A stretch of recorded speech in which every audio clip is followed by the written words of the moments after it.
Hey there, Mr. York. Looking sharp as usual. What'll it be?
Did you notice it yet? The streets in New Orleans were a mess. All busted up and undergoing maintenance. The city was built on a swamp, so the ground is soft. All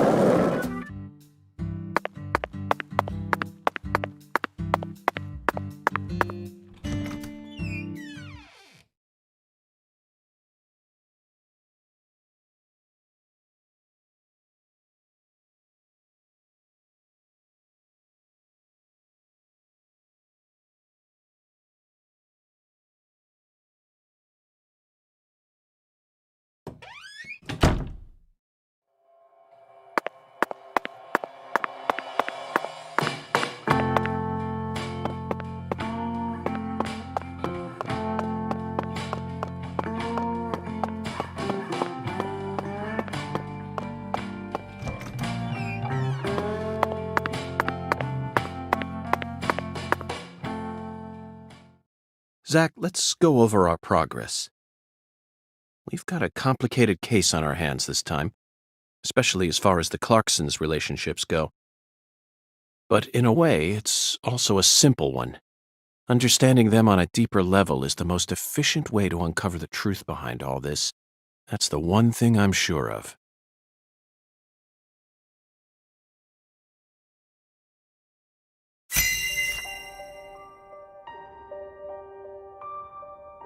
Zach, let's start with the people who were closest to the victim. Lise Clarkson, the victim, is the granddaughter of the current head of the Clarkson family. Her mother is Galena, an ex-actress, and Lise clearly inherited her beauty. Except for her eyes, that is. Lisa's eye color matches that of her father's. Now, do you remember who Lise Clarkson's father is?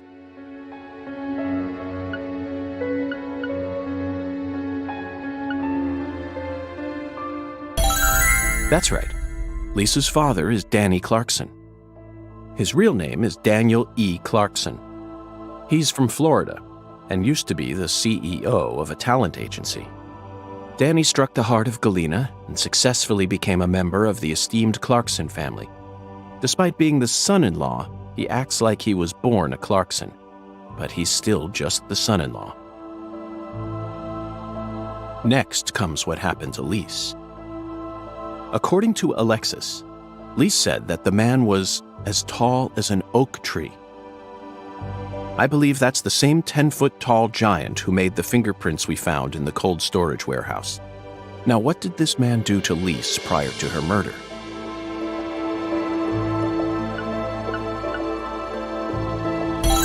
Yes, that's it, Zach. The man as tall as an oak tree followed Lise around and watched her.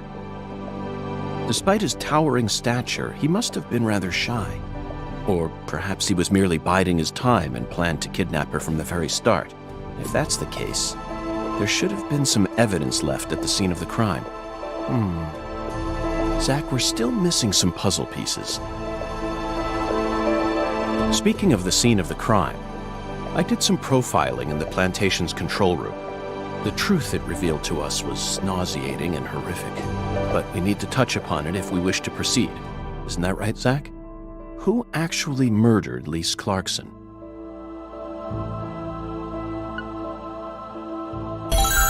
Yes, that's right. Lisa's own mother killed her, while she was dreaming about some bizarre new world. This is by far the vilest and ugliest crime we've ever seen. The fact that Galena set up her daughter's body at an altar makes this case even more complicated. Remember, not a single sacrificial human murder has ever been proven and documented in all of American history. The real world is far more complex than what we see in films and video games, and sacrificing a human life for something else is no easy task. In conclusion, Zach, through our investigation, we found one character who sticks out more than anyone else. You know exactly who I'm thinking about, don't you? We'll need to have a word with her in the near future. Who's the stylish woman we saw during the profiling?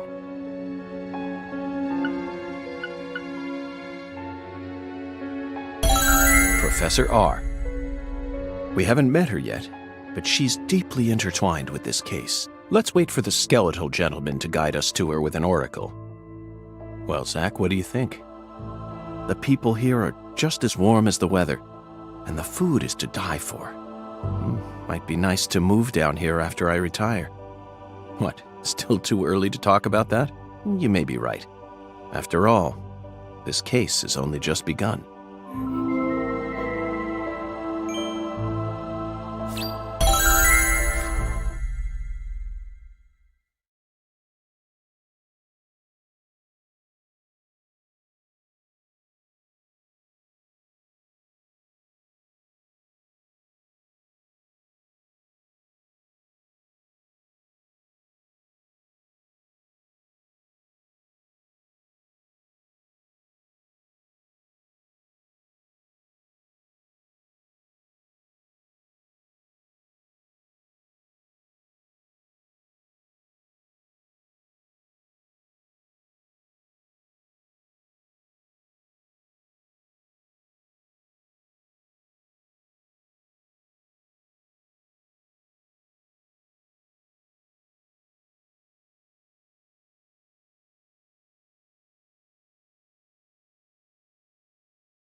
Galena can't be the killer.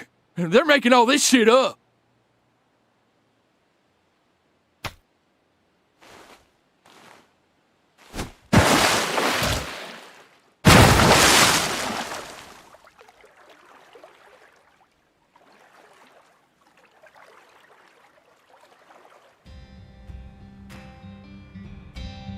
If what you say is true, Daniel, how do you plan to prove it?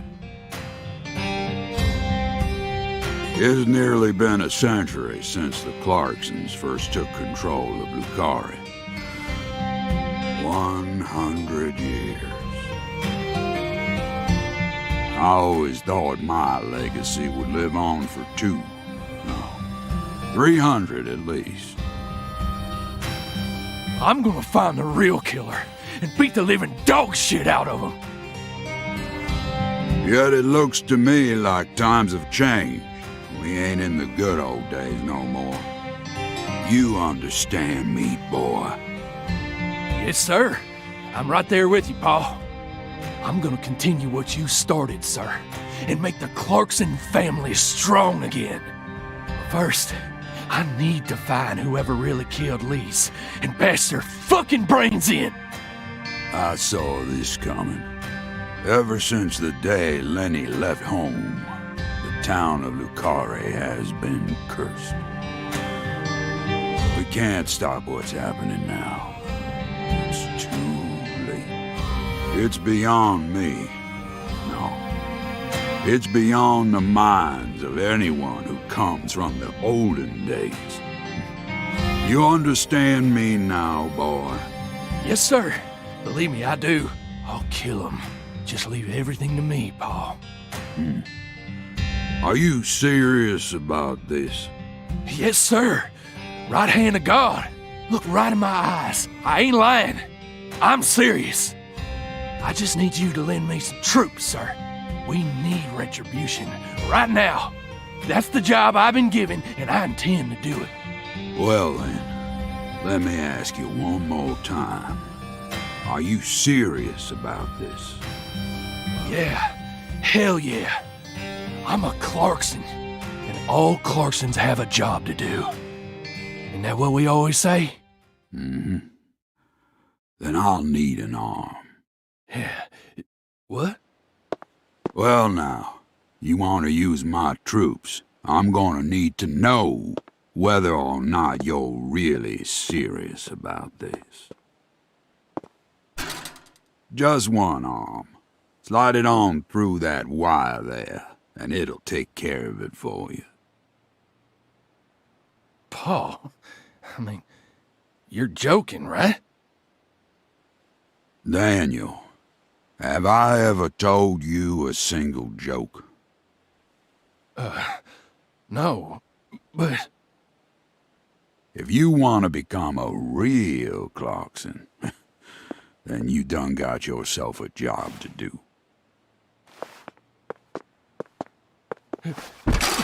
Wait, Paul, I get it now. You want me to stick it in and then pull it out at the last minute, right? You want to see if I got guts or not, but there's gonna be another way. You can't be serious, sir. Hey, knock it off, you assholes! Let me go! He's just joking with me. Let me go, goddammit! Oh, please, sir, don't do this! Just tell me this is a joke, please!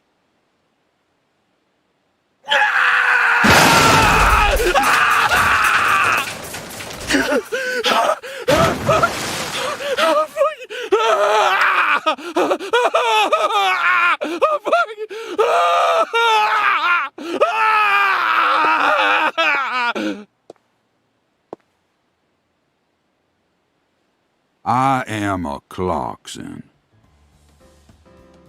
And no matter how our fortune falls, all Clarksons have a job to do.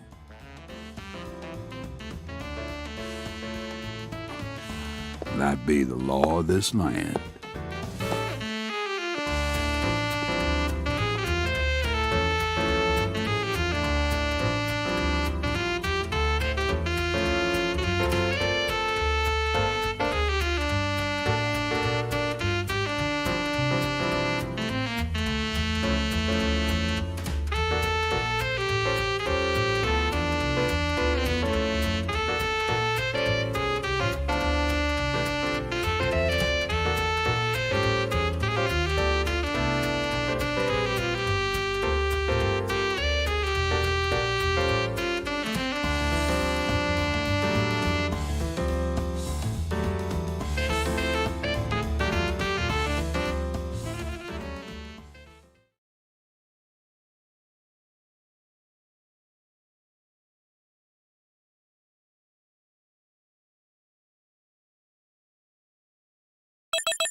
York,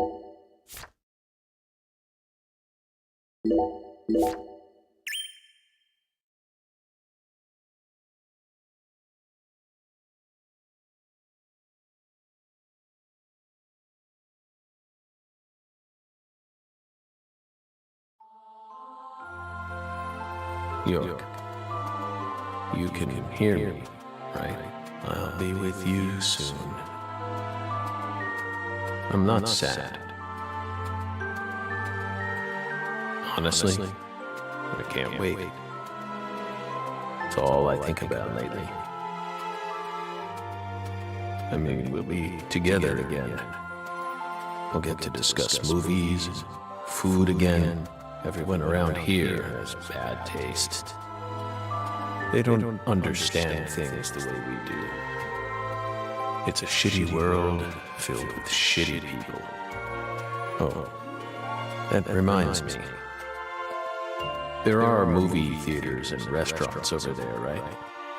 As soon as I get there, let's go grab some peanut butter hamburgers and yogurt smoothies. I'm so excited, York.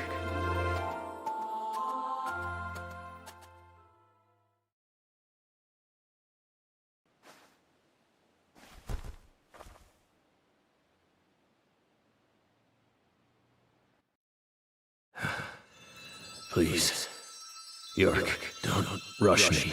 You just need to wait a bit longer. I still have one job left to do. I need to finish it. I have to.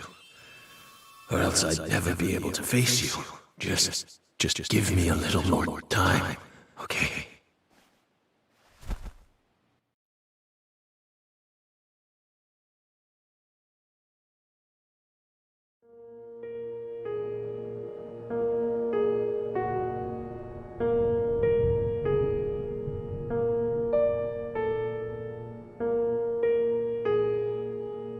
So, Lisa's mother, Galena Clarkson, confessed to murdering Lise.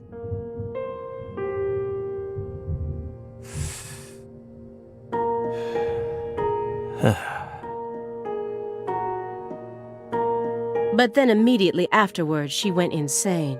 So you had no choice but to detain her. What a terribly convenient story. You were the first person to find the suspect hiding at a farm on the edge of town. And you even got her to confess to the crime, right then and there. Did anyone else get a chance to hear Galena's confession? Only us. How did you even find that shack in the first place?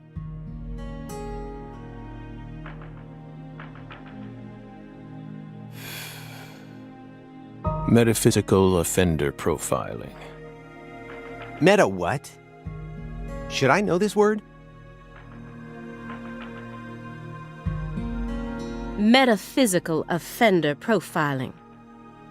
The term appears 6 times in the Le Carré report and 14 times in the 2010 Greenvale report. As long as you're solving cases, the people in charge don't really care what sort of words you use. But we're different.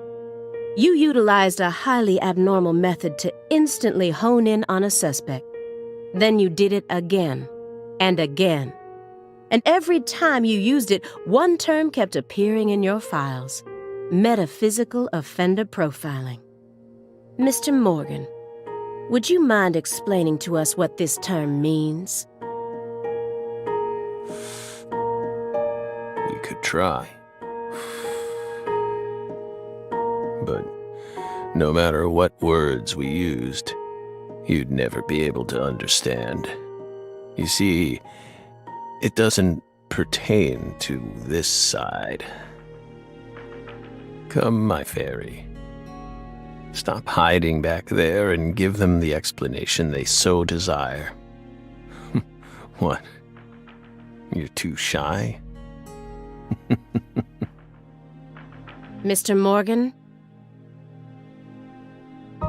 Mr. Morgan! Come on out. Don't be afraid. You can do it. It's okay. Come on. Come on.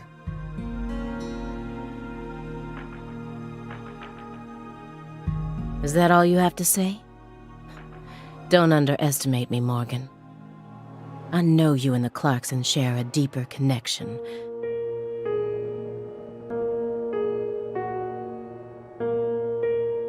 Much deeper than how it appears on the surface. I need to shake him with something else that's directly connected to the Clarksons. I'm gonna jog his memory by force.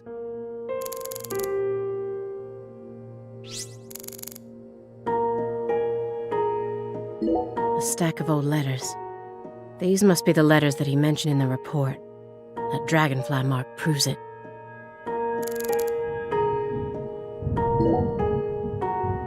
Those letters look very old. The postmark suggests they were sent out from Louisiana.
And I suspect that dragonfly mark belongs to the Clarkson family.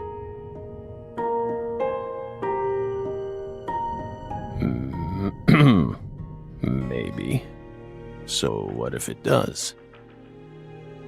A stalker has been harassing Patricia Clarkson for several years now. Did you know about this? Constant silent phone calls, unmarked letters. She also spotted a suspicious figure lurking near her mansion several times. And just last week, her employees spotted a strange figure lurking in the vicinity. The day someone else coincidentally used your alias and traveled to Louisiana. That's very intriguing. Aligned symbolism. Lise Clarkson also reported being harassed by a stalker just before she was murdered. You're aware of this, correct? Because I didn't find any mention of this in your report. No direct connection to the case. That's what we must have thought. The visionary lies to himself, the liar only to others. Which are you? That's enough for now. This all has nothing to do with the case. Besides, there's no evidence that proves those letters are from her. Isn't that right, my fairy?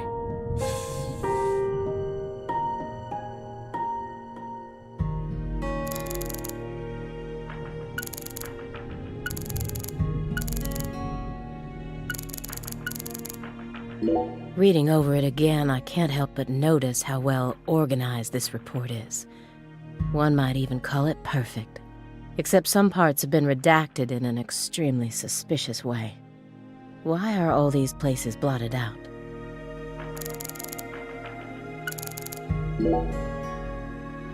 Mr. Morgan, I noticed that several parts of this report have been redacted. For example, here. One individual's name has been erased from the key figure list. Would you mind telling me why? Someone in charge must have thought it was unimportant. Or maybe even inappropriate. Why would they think that? How should we know? We've never understood what those people do. Well, I took the liberty of trying to restore what was taken out. Normal ink was used to blot it out, so I was able to recover part of it. Here's what it says. Sapling salesman. All the other redacted parts seem to be connected to this person. But I can't think of a single reason why this individual would need to be removed from the report. Why is he so untouchable? Oh, him. He's nothing. We were barking up the wrong tree. Meaning? Can't include someone who doesn't exist in an official report, now can we? Doesn't exist? You mean he had nothing to do with the case?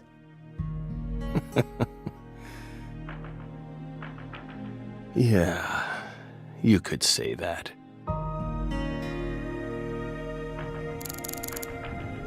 Someone stole Lisa's body and it's been missing for the past 14 years. I find it hard to believe that it was simply hidden in that cold storage warehouse the entire time. Why wasn't a more detailed investigation carried out? Mr. Morgan, according to you, at the beginning of this case, the victim's body was being stored in the warehouse on purpose. Is that the truth? They really put her body there alongside food and other perishables? It's in the report. No. The report only says it was stored using the most effective and shockingly inhuman method possible. If you can think of a better phrase, we're all ears. The report isn't wrong, you know. In fact, that might actually be the most accurate way of describing it. It's precise, and it's also kinda poetic, you know?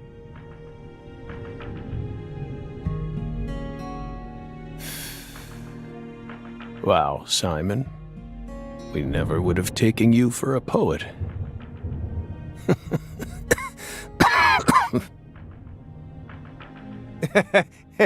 Right?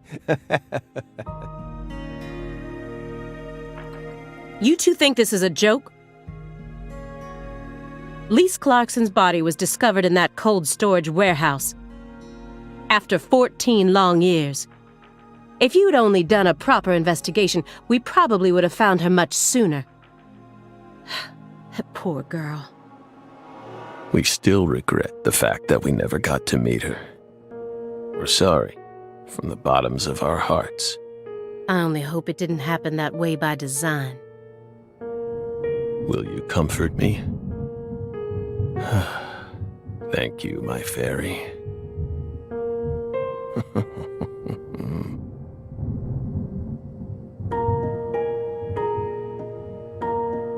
I knew it wouldn't go that easily.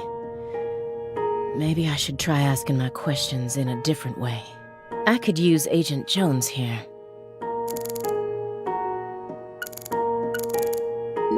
That's the window that faces the street out front.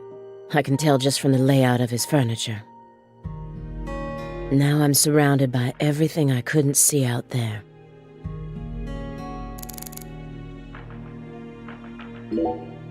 This is a nice building. Layout isn't bad either. Whew. Must be rather expensive to rent a place like this in Boston. How many other rooms are there in this apartment? That room over there, your bedroom? Why so curious, Belle? It almost sounds as if you're seeing this place for the first time. Aside from the hardware shop on the first floor, every apartment in this building has the exact same layout. We're well aware that you studied the layout of this apartment before you came to see us. There's no need to act so roundabout. Just be honest. Say it. I want to see your bedroom. Well then? Doesn't mean we'll let you see it, though.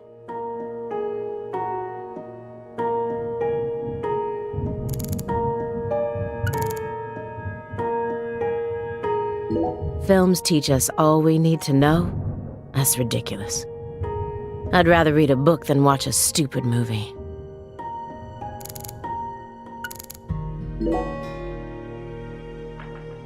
It's bugging you, isn't it, Aaliyah?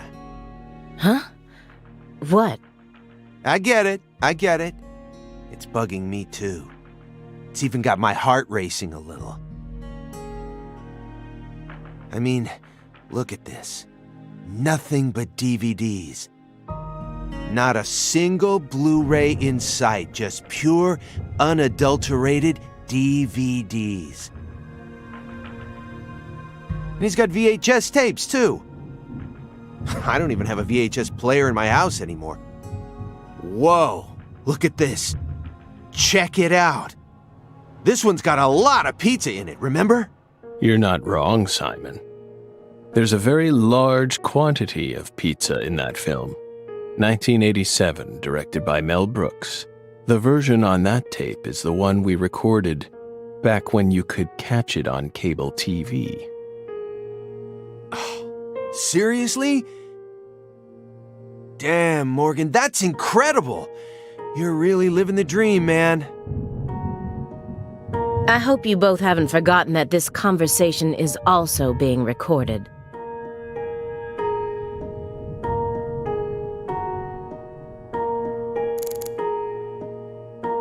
Agent Jones is completely checked out, despite the fact that we're heading deeper and deeper down the rabbit hole here.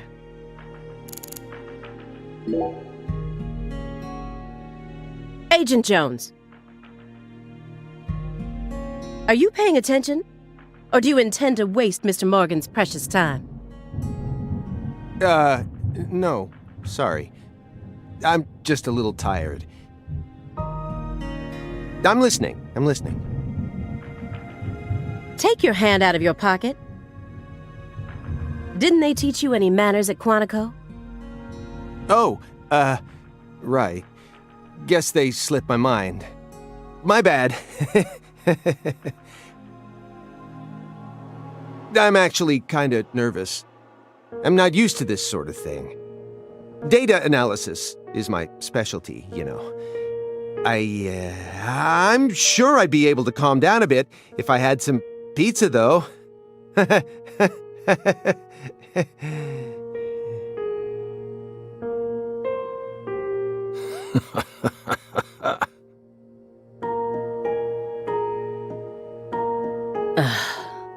The FBI needs to do something about their lack of personnel. I'll have to ask the questions myself. But how should I start? Maybe I should look back over the files and calmly reassess the situation.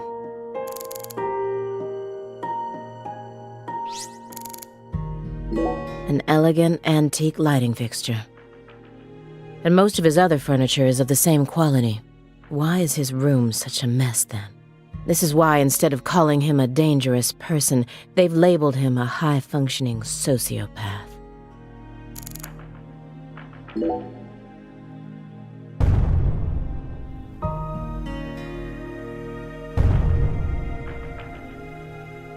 Just the usual around here, no need to worry.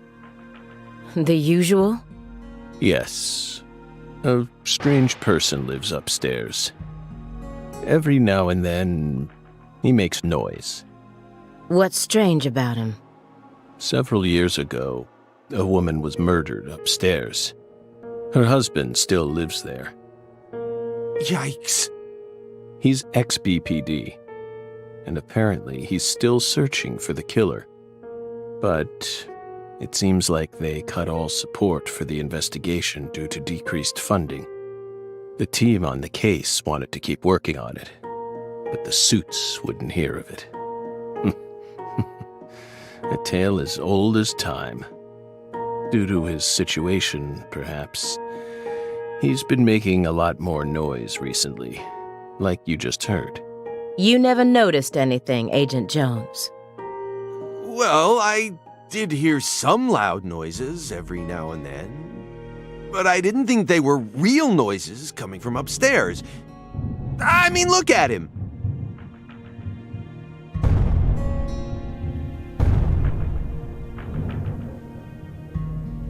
It's not like he's reacting to the noise.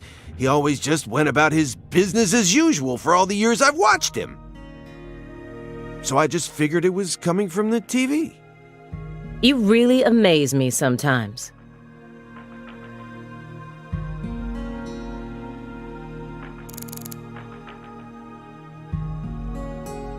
So far, everything checks out with the report. But there were always some parts of the report that didn't make sense.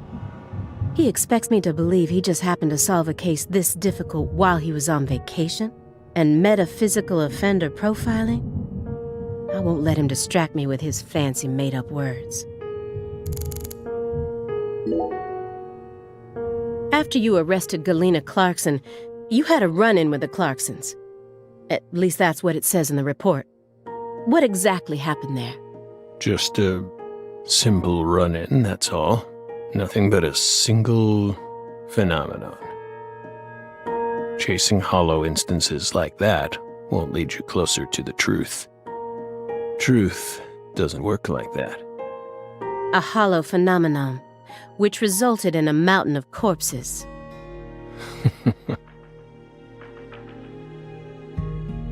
Oh, Belle.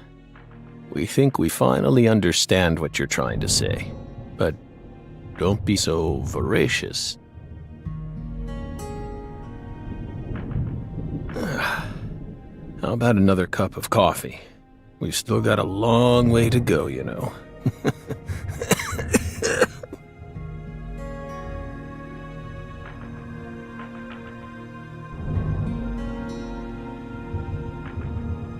Yes.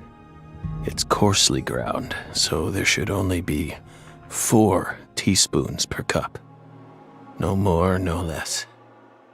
Next, the coffee travels from the funnel to the siphon. Simon, normally you only do surveillance in order to gather data, correct? Hiding microphones and cameras, sifting through garbage, wiretapping, shadowing, tracing credit card histories. You'll do whatever it takes to gather data in order to prevent crimes. That's how the FBI works. Well, yeah, you're right. No reason in hiding it now, I guess. Why do you ask? Our Southern Belle has adopted a very peculiar MO. It's almost like she has a special power, just like us.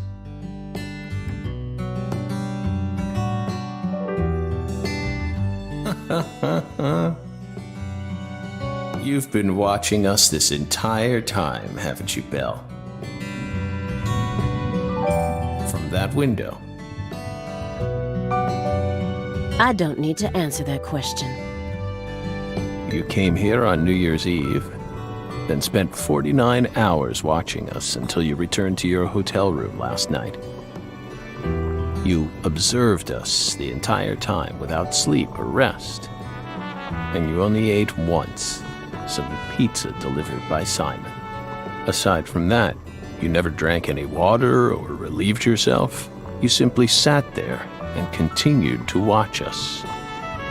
You have visions, too, don't you? You came here solely to hear us talk, didn't you? But then, why bother watching us for over 2 days beforehand? You didn't come to talk with us. You came because you wanted to see this apartment with your own eyes. And because you're already convinced of something. Isn't that right? He who fights with monsters should see to it that he himself does not become a monster. And if you gaze long into an abyss, the abyss also gazes into you. But I... Oh, coffee.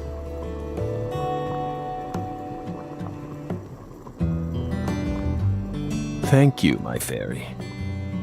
If you hadn't been paying attention, this coffee would have all gone to waste. The pus in our brains, it really has a way of interfering with our lives. Didn't remember. She came along. No, what's... Coffee. Yes, coffee.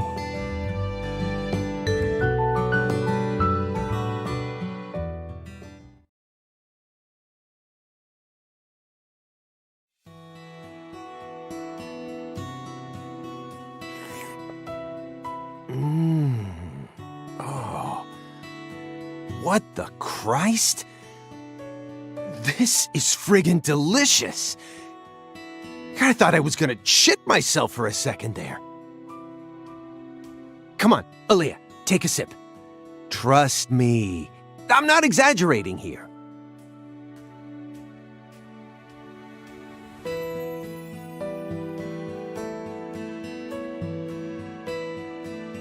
I don't believe it. It's better than any coffee I've ever tasted. Of course it is. Coffee is a sacred drink. Coffee saved us. If not for its oracle, we would be on the other side right now. So I never forget to pay my respects to coffee, especially at critical moments like this.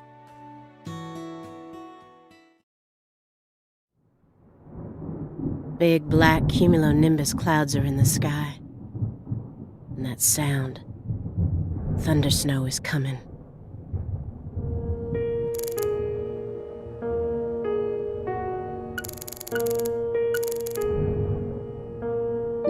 Ominous. It's almost like a manifestation of the atmosphere in this room right now.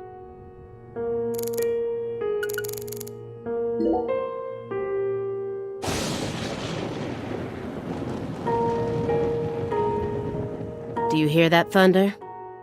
It's probably gonna snow soon. We're in Massachusetts. That's the norm for this time of year. Well, I'm not used to the cold. If possible, I'd like to finish this up before we get stuck in a snowstorm. Agent Jones, after we're done here, Agent Jones, is something the matter? Snap out of it. Oh, sorry. Yeah, I know. Do you? Then stop daydreaming. Okay.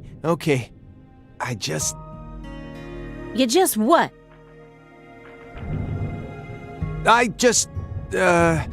My stomach's been letting some thunder loose, too. Thunder? That coffee was just so good, It what? We don't have all day here. The coffee was just so good, it, summoned forth a massive tsunami from within me. Excuse me? What is wrong with you? Now is really not the time for this. Right door at the end of the hallway. Thanks, pal. Hold on. You can make it. We can do this. It's not very far.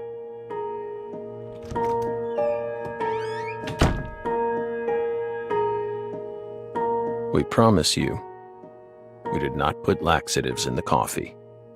Coffee is a sacred drink, remember? Motherfucker.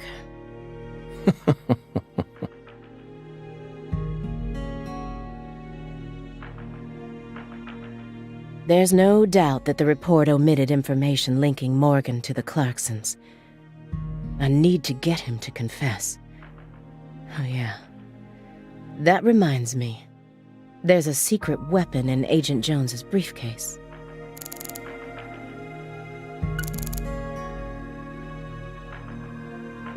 He's chain smoking it non-stop. He's clearly dependent on it. Which means he might be dependent on other drugs as well.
Mr. Morgan, I heard that you were always a smoker.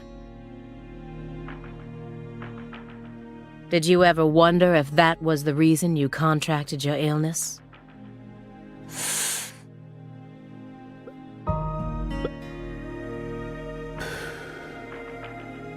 What does that have to do with this case? Nothing. I'm just personally curious about it. Sometimes, people die in car accidents, regardless of how well they take care of their health. Other times, they slip on their bathroom floors and crack open their heads. Isn't that right, my fairy? I'm not concerned with statistics. I'm just curious about you, right here, right now. We switched over from nicotine to this. It's less addictive. That's one step in the right direction, isn't it? Perhaps, if we're talking about withdrawal symptoms or physical dependencies. But it still seems like you're smoking too much at once.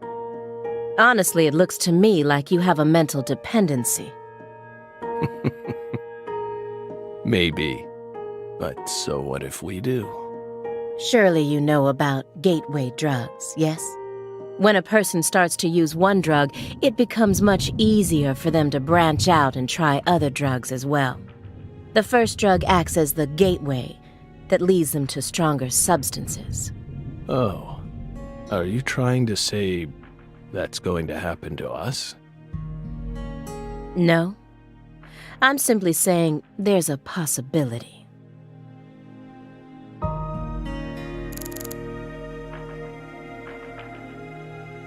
Agent Jones probably won't be back for a while.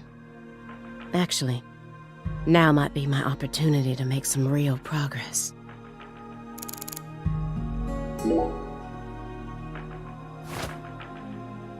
Have you ever seen this before? And please, don't say no. Sang Rouge. The drug we once chased. What about it? Sang Rouge is still circulating. It's changed shape and its composition is slightly different now. But it's still very much alive. But only in a very limited part of Louisiana. You aren't surprised? Did you somehow know this would happen?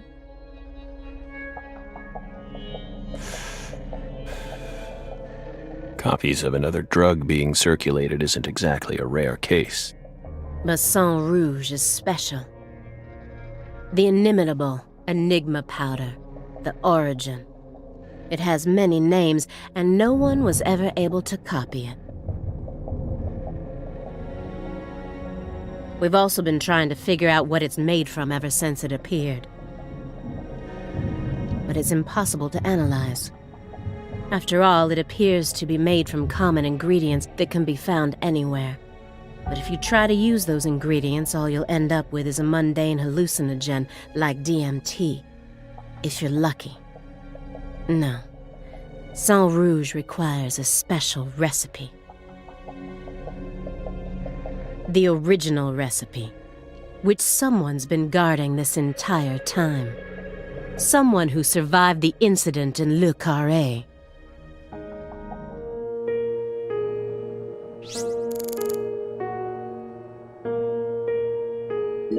He read these over and over again, like a prisoner rereading letters from his loved ones. But the last letter was delivered years ago, according to this postmark. That must be the last time he communicated with whoever was sending these. Yet, he left them out in plain sight all this time.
Immediately after they found Lisa's body, I went to go see Patricia.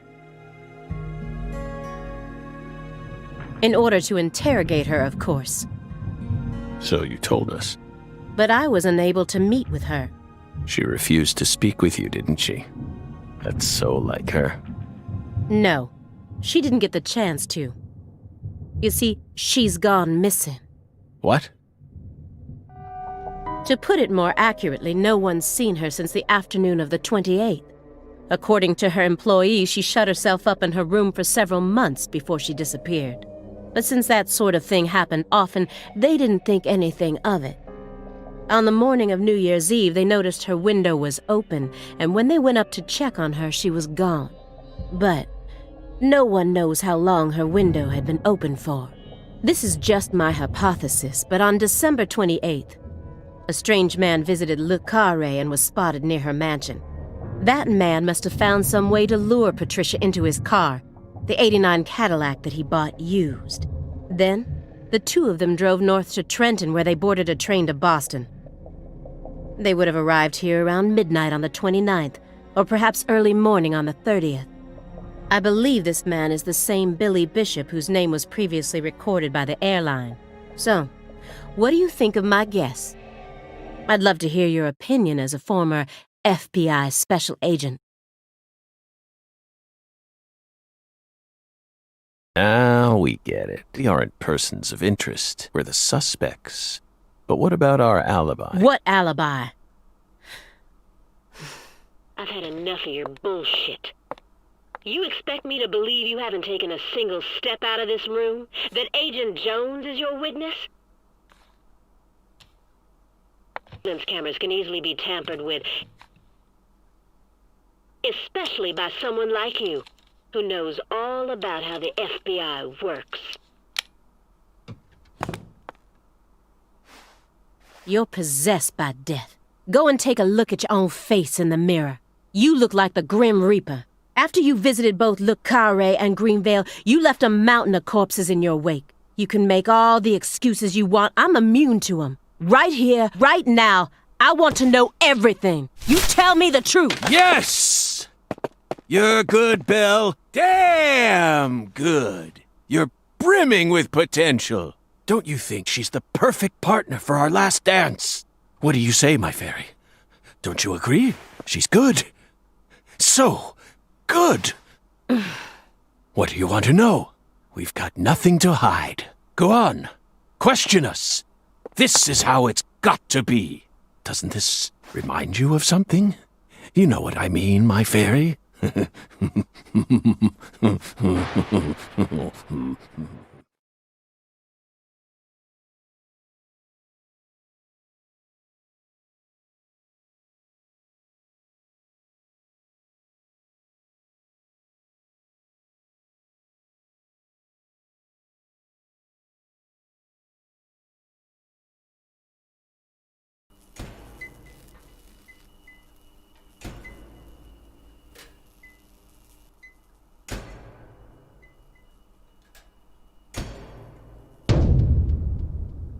Son of a... How did this happen in my town? God damn it!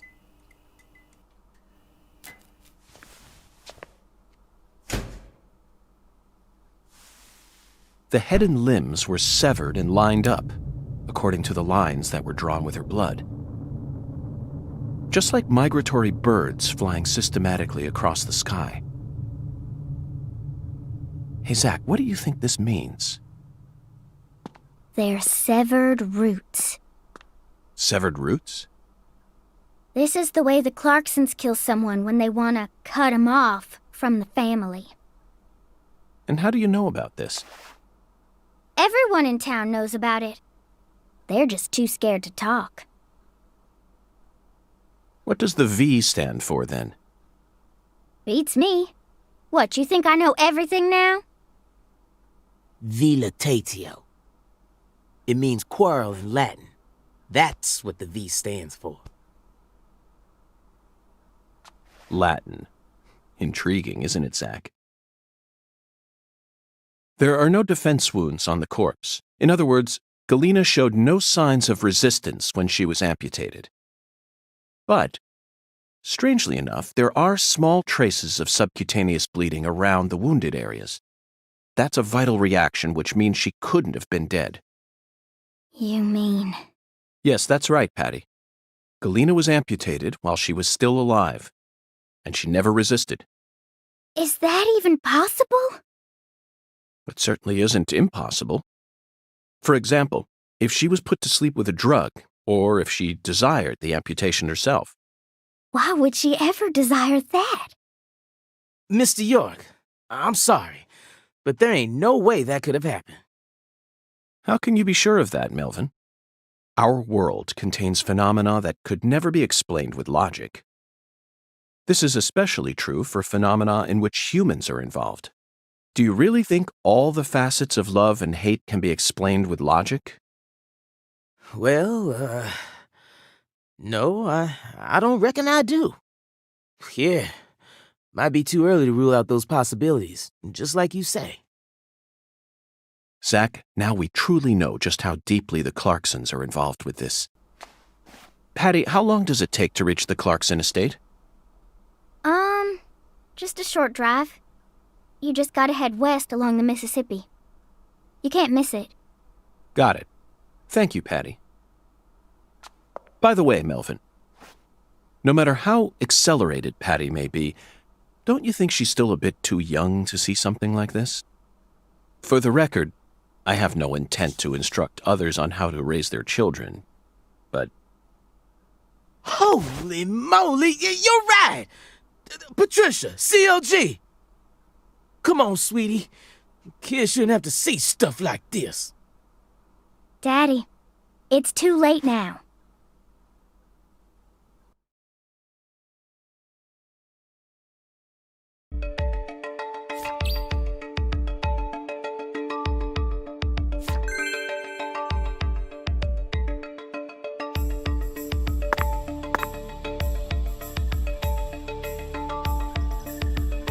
You sure you okay, CLG? I'm fine. Besides, I'm used to seeing stuff like that on CSI. You're the one who looks pale, Daddy. Well, it did shake me up a little, but I'll be back to normal in no time. Sorry about that, Mr. York.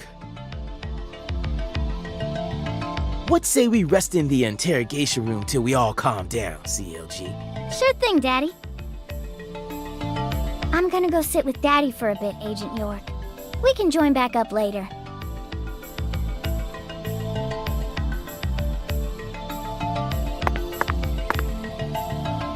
Galena killed her daughter, so her family cut ties with her. Do you really think that's what happened here, Zach? If this is truly the ritual that the Clarksons use to cut ties with someone, why would they go out of their way to do it here, in a holding cell? They could have easily done it after we released her. And judging from how Danny Clarkson was acting, I think it's clear that he really loved Galena. How could he accept this grotesque butchering, even if it was for the sake of the family?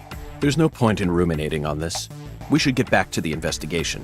As long as we keep moving, the answer will inevitably fling itself straight at us.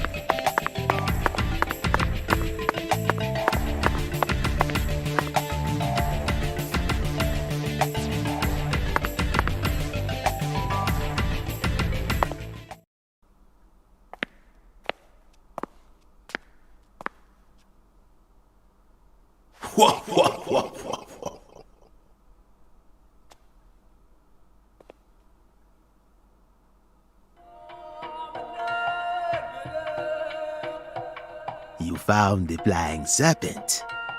But now, the flying serpent will come to find you. Yeah, that sounds right. And it looks like this flying serpent is a venomous one. Some become feasts, while others are eaten alive. Which fate would you prefer? Both sound marvelous, but let me check with Zach. A fine answer.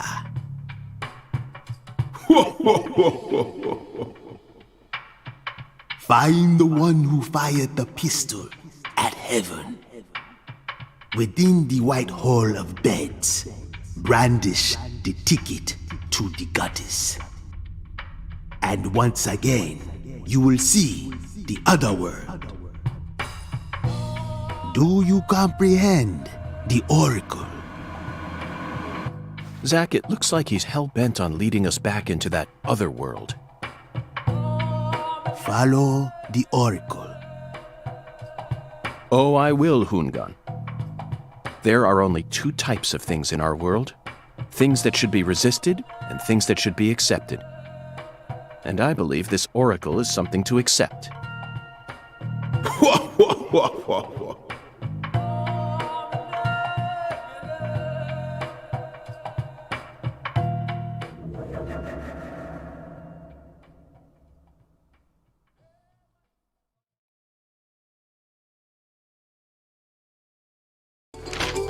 Do you think we're crazy for believing everything that skeletal gentleman says? No, we're not crazy. Not one bit. This is our destiny, that's all. But I shouldn't need to explain that to you, Zach. The one who fired the pistol at heaven. Firing pistols at the sky might be a rather common occurrence for the South. Remember? Young Guns, 1988, directed by Christopher Kane. There's that great scene where Emilio Estevez keeps firing his Colt M1877 up at the sky. Oh, but that film took place in New Mexico, didn't it? And the Oracle probably isn't referring to a situation like that. It's got to be for some purpose other than an attack or a threat. Bingo, Zach.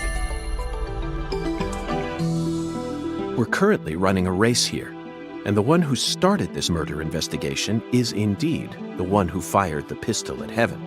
In other words, the person who first discovered the body. According to the files, Lisa's body was discovered by Chuck Thompson, a crawfish farmer. He apparently works out of a fishing hut located in the marshes south of the bayou. Let's go pay him a visit. Who knows? We might even get to see some crawfish. What? Why isn't the murderer the one who started this race? Zach, this isn't like you. Of course the murderer isn't the one who started the race. The murderer's running it. They're currently in first place, and they're breaking all the rules. Any more objections, Zach?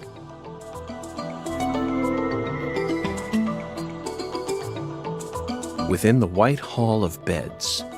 This one is even easier. There are only a few establishments that have a whole hall's worth of beds, especially in a small town like this. I'm sure you've already got a pretty good idea about what the answer is, Zach. Beds all lined up. Only an amateur would hear that and think it must be referring to a brothel. I mean, come on, who would ever use White Hall as a symbol for a bordello? No, a White House refers to the same place no matter what country you're in. You really think that's a White Hall? Sorry, but I have to disagree. There's a more obvious answer out there, a place that anyone would think of when they hear the words White Hall. I mean, come on, who would ever use White Hall as a symbol for a bordello? No, a White House refers to the same place no matter what country you're in. You never disappoint me, Zach. It's a medical facility. They invite their patients into rooms full of beds where they're tended to by doctors and nurses clad in white. It's definitely a White Hall, where people are invited into beds. You always manage to impress me with your intuition. I'm really counting on you here, Zach, and I know I'll always be able to.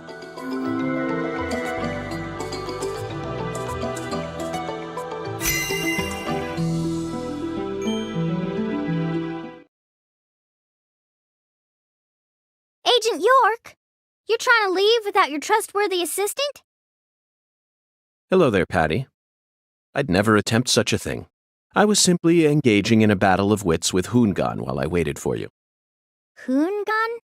Yes, the skeletal gentleman in the top hat. Not that story again. Is this how you always conduct your investigations? This is the way I work. I bet you can't find a single partner, not even in the entire FBI. That's not true. I always work together with Zach. Oh, right. Zach. Don't worry. I'll be your partner while you're here in our town. Now, let's go investigate.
How's your mama?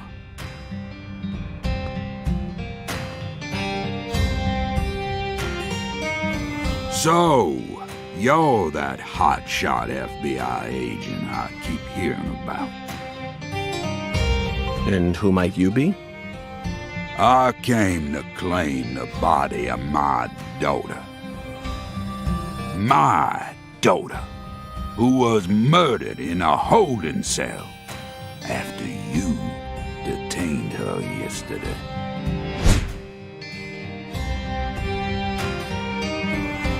Zach, I wasn't expecting to run into the final boss this early.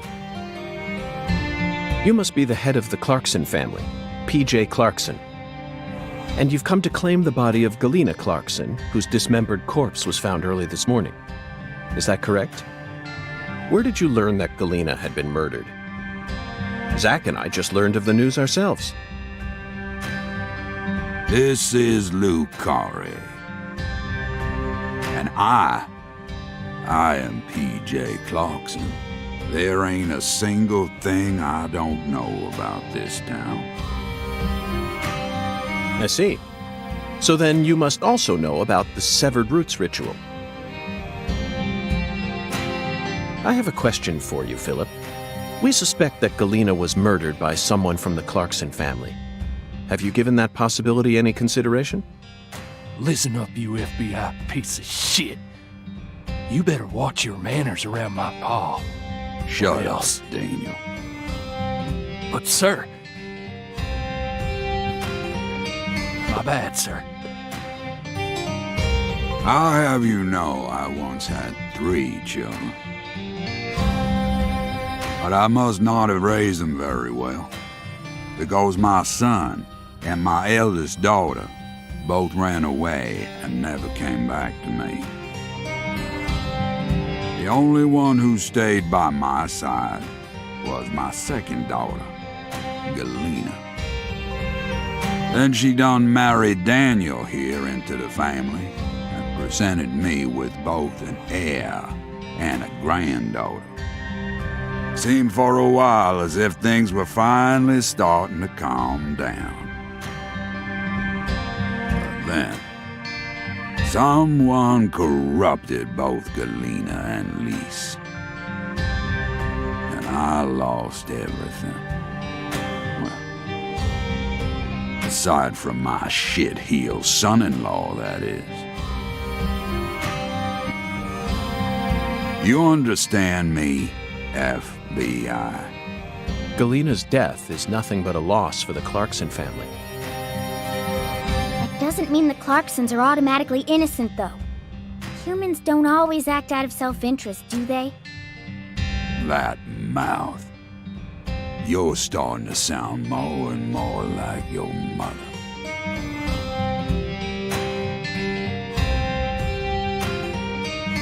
We're leaving, Daniel. What? But my treasure...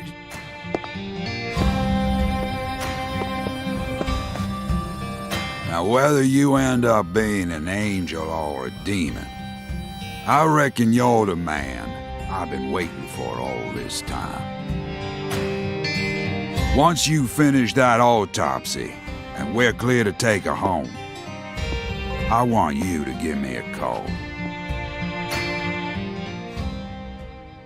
They're phenomenal, Patty. So perfectly rural.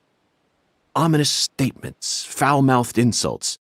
This town possesses a complicated system of communication that you just can't find in the city. Work-centric emails are so cold and lifeless. This is what true human connections feel like. Connections as visceral as blood itself. So, Agent York, what's next on your agenda? The last boss may have gotten the jump on us, Patty, but I didn't let him shake my resolve. I intend to obey the skeletal gentleman's oracles, and that's that. First, we should head to either the home of the person who discovered Lisa's body or to the town's medical facility. Well, Zach, what do you think?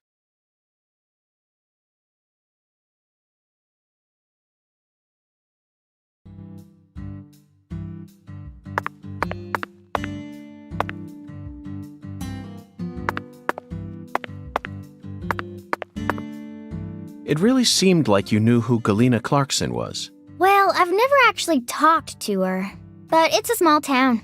Pretty much all folks know who the Clarksons are. And Galena's supposed to be extra scary compared to the rest of them. Back when we saw her in town, I felt like she was glaring right at me, so I got real scared. No one will come out and say it, but I'm pretty sure they're all relieved that she was the killer. We're lucky the killer ended up being a member of the Clarkson family. Otherwise, the whole town would have turned into a battlefield. You've got a point, but did everyone really hate her that much? They didn't hate her. She hated them. She had this real peculiar way of treating people. I don't know how to describe it. Contemptful? Yeah, I guess that's it. She never opened up to anyone in town. She was rich, beautiful, and wanted to become an actress. So she went to a metropolitan city to refine herself. There's always a chance that people like her may develop prejudices towards those who stay in the countryside. A big chance, even. But just because a person has prejudices doesn't mean they'll go out and murder people. That's where my doubt lies. Was there any sort of omen which made people happy that she was the killer instead of someone else? I'm just telling you how I feel. How am I supposed to know if everyone else in town felt the same way? I never thought she'd actually go and kill her own daughter, though. There it is, Zach. It appears that her attempt to kill me wasn't simply a case of being in the wrong place at the wrong time. Maybe she was sad. Sad, perhaps. Instead of returning as a star, she was forced to come home after her dreams were crushed.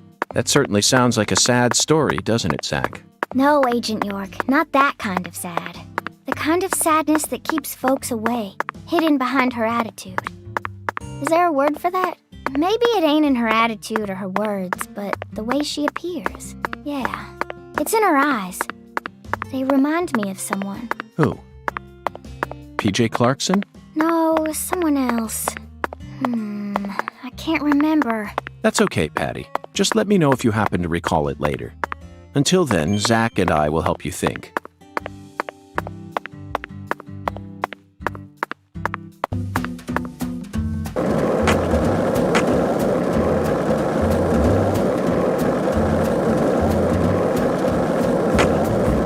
Were you thinking about Galena too? And all the other women we've seen so far on our travels across the states? Zach, I'm right, aren't I? This is a vast country. Incredibly vast. And it's mostly composed of mountains, deserts, and farmland, with small towns scattered about here and there. That's how America looks to me. Compared to the scale of this entire country, New York, Chicago, and LA are all microscopic. Sometimes they even feel like figments of my imagination. Think back to what Las Vegas looked like. Driving up I-15, it was a mirage. But TV and movies dress up those mirages and broadcast them to people all around the world. Meanwhile, American women become fascinated by the gorgeous city lights and are drawn toward those illusions. The very same women who were chosen as prom queens in their small towns. In the end, all they find are ghosts.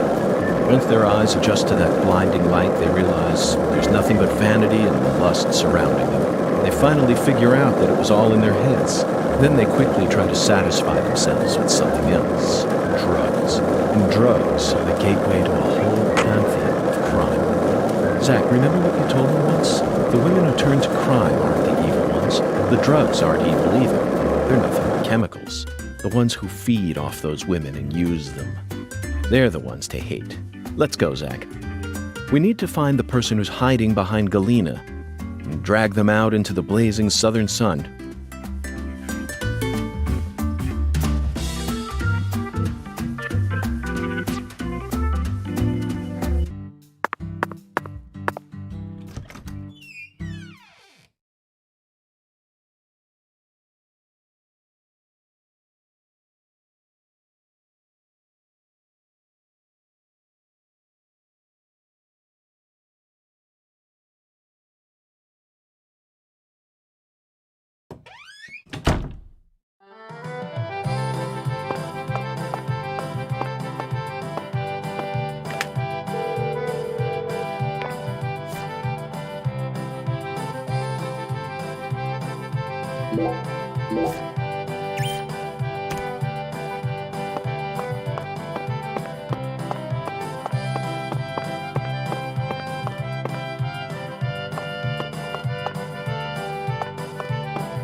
there, handsome. How's your day coming along? Well then, show me what you got.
Keep working hard now, and never forget, you